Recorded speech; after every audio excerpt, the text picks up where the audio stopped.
சனி பகவானுடைய வக்ர காலம் உங்களுடைய ராசிக்கு என்ன செய்ய போகுது அப்படிங்கிறதான் நம்ம இன்றைக்கி பார்க்க போகிறோம். அதாவது சனி பகவானுடைய பெயர்ச்சி அப்படிங்கிறது எந்த அளவுக்கு முக்கியமோ அந்த அளவுக்கு சனி பகவானுடைய வக்ர காலம் அப்படிங்கிறதும் ரொம்ப ரொம்ப முக்கியம். ஏன்னா இது சாதாரணமாக 10 நாள் 15 நாளைக்கு வந்துட்டு போகக்கூடியது கிடையாது. 4.5 மாதம், ஜூன் மாதம் 29ஆம் தேதியிலிருந்து நவம்பர் மாதம் 15ஆம் தேதி வரைக்கும்.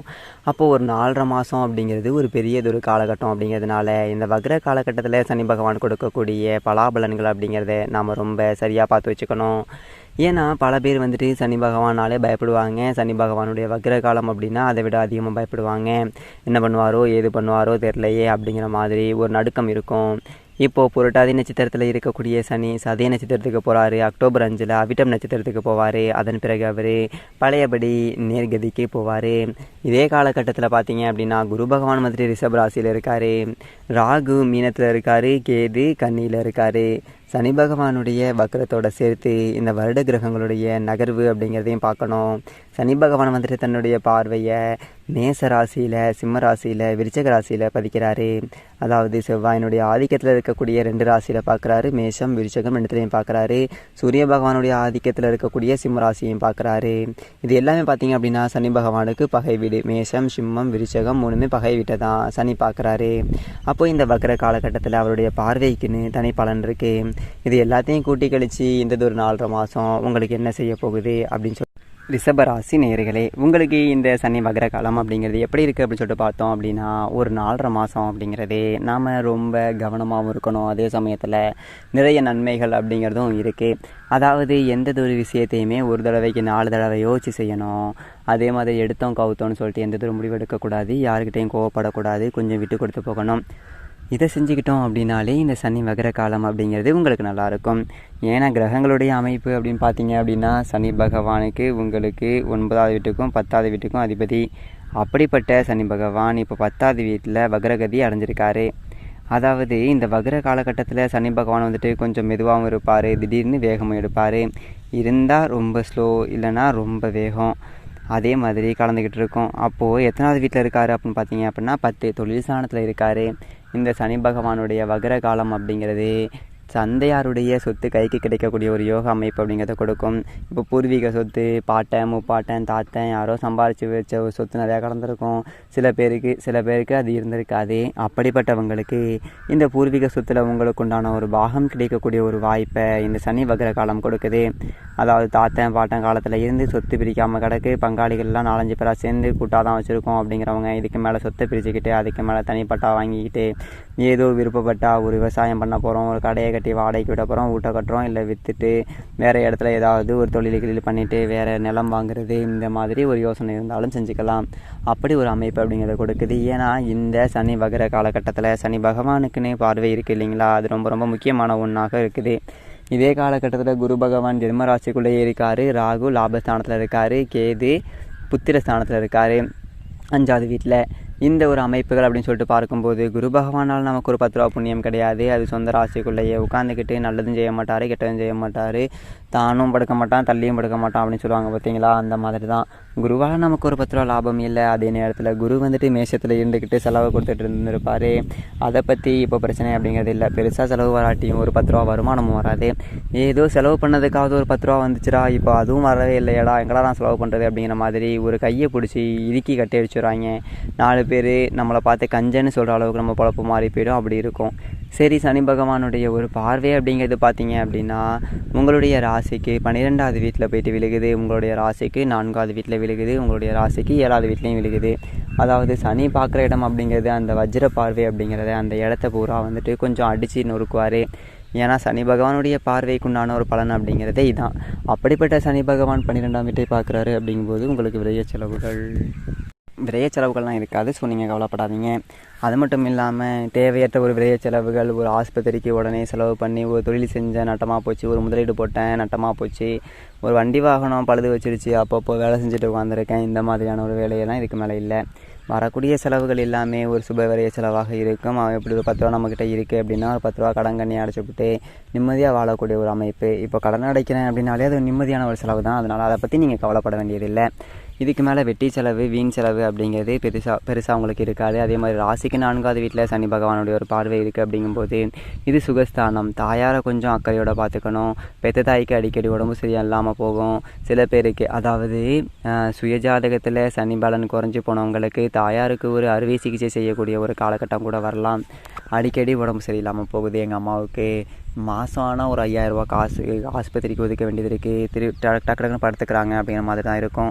அதனால் கூடுமான வரைக்கும் தாயாருடைய உடல் ஆரோக்கியத்தில் ஒரு பிரச்சனை அப்படின்னா உடனே போயிட்டு ஒரு உரிய மருத்துவரை பார்த்துடணும். இல்லை தலைவலிக்குது சும்மா தைலம் தேய்ச்சிட்டு படுத்துருக்கேன் அப்படின்னு சொல்லிட்டு ஒரு 2 நாள் கடந்துக்கிட்டு அதுக்கப்புறம் எதையுமே முத்த விட்டு முன்ன விட்டு பின்ன பிடிச்ச கதையாக ஆயிடக்கூடாது. அதனால் லேசாக காய்ச்சல் ஜுரம் சளி அப்படின்னா கூட ஹாஸ்பிட்டலில் போய்ட்டு செக் பண்ணிக்கிறது நல்லது.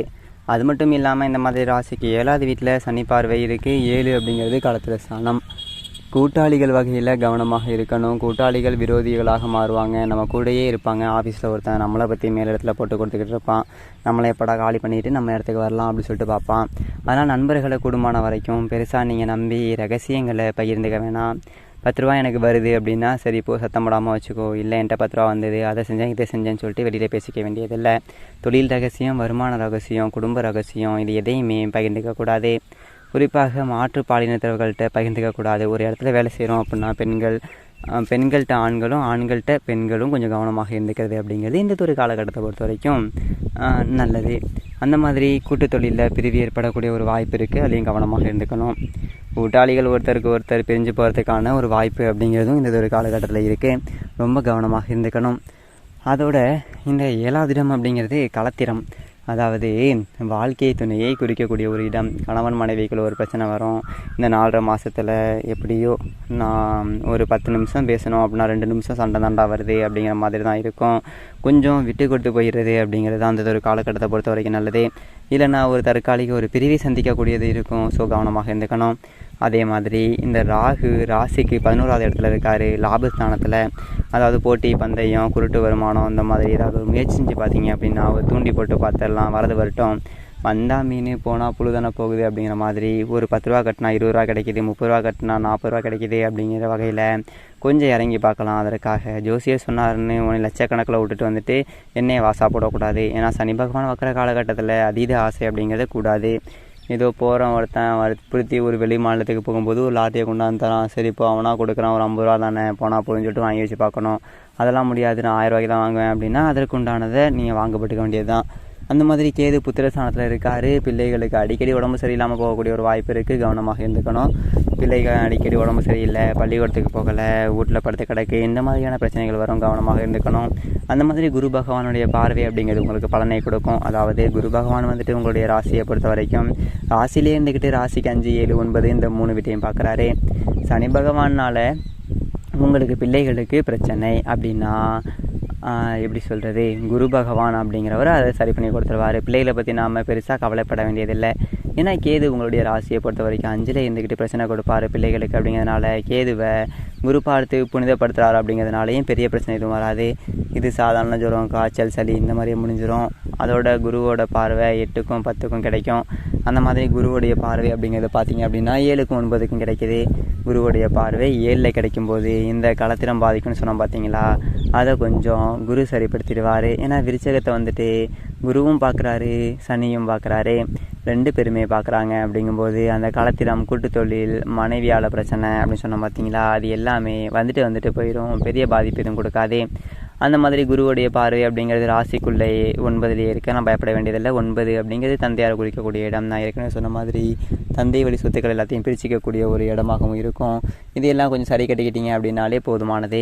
குடும்பமான வரைக்கும் கை காசை கொஞ்சம் எண்ணி செலவு பண்ணணும். அப்படி தான் சூழல் அப்படிங்கிறது இருக்கும். பணம் வரதுக்கே தடுமாறும். 10 ரூபா நிற்காது கையில். இங்கிட்டு வந்தால் அங்கிட்டு போயிடும். வரது தான் தெரியுது, போகிறது தெரியாது. 30 நாள் கஷ்டப்பட்டு உழைக்கிறேன், சம்பளம் வந்தால் 3 நாள் கூட நிற்க மாட்டேங்குது. அப்படி தான் இருக்கும். ஸோ பெரிய அளவில் ஒரு பாதிப்புகள்லாம் எதுவும் கிடையாது, கவலைப்பட வேண்டியதில்லை. அதனால் தினமும் குளிச்சு முழுகிட்டு விநாயகர் பெருமான் வழிபாடு செஞ்சுட்டு உங்களுடைய வேலைகளை தொடங்குங்க.